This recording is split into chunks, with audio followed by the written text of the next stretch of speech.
भोजपुरी के power star Pawan Singh की film Sooryavansham का दूसरा सप्ताह का सिनेमा लिस्ट आ चुका है। इसी के बारे में आप सभी को बताने वाला हूँ, दिखाने वाला हूँ इस वीडियो में।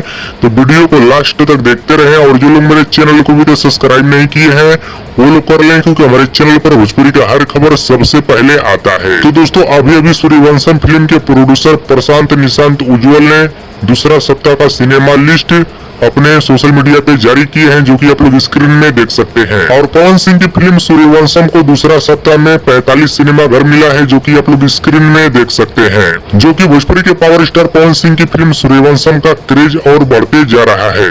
और हमको विश्वास नहीं था कि पवन सिंह की फिल्म सूर्यवंशम सिनेमा घरों में चलेगी, लेकिन ये फिल्म बहुत ही अच्छा सिनेमा घरों में चल रही है और दूसरा सप्ताह में सिनेमा घर भी बढ़ गया है। हाँ तो दोस्तों अभी का बड़ी खबर ये है कि भोजपुरी के पावर स्टार पवन सिंह की फिल्म सूर्यवंशम दूसरा सप्ताह में प्रवेश कर गई है और इस फिल्म को दूसरा सप्ताह में 45 सिनेमा घर मिला है। हाँ एक बात और आप सभी को इस वीडियो में बताना चाहता हूँ, एक वीडियो हमने इससे पहले बनाया था, उस वीडियो में मेरे से थोड़ा सा मिस्टेक हो गया है, क्योंकि हमने फोटो वाला सेक्शन को सिलेक्ट किया था और हमको लगा कि खेसारी लाल यादव का सारा फोटो वीडियो डिलीट कर दी है डिम्पल सिंह, बट कोई बात नहीं, मिस्टेक होता रहता है। हाँ तो दोस्तों भोजपुरी के पावर स्टार पवन सिंह का लेटेस्ट अपडेट आप सभी को कैसा लगा हमें नीचे कमेंट बॉक्स में जरूर बताइएगा और हमारे इस वीडियो को आप लोग पूरा जरूर देखिएगा। वीडियो पसंद आए तो ज्यादा लाइक करें, कमेंट करें, शेयर करें, सब्सक्राइब करें। धन्यवाद दोस्तों।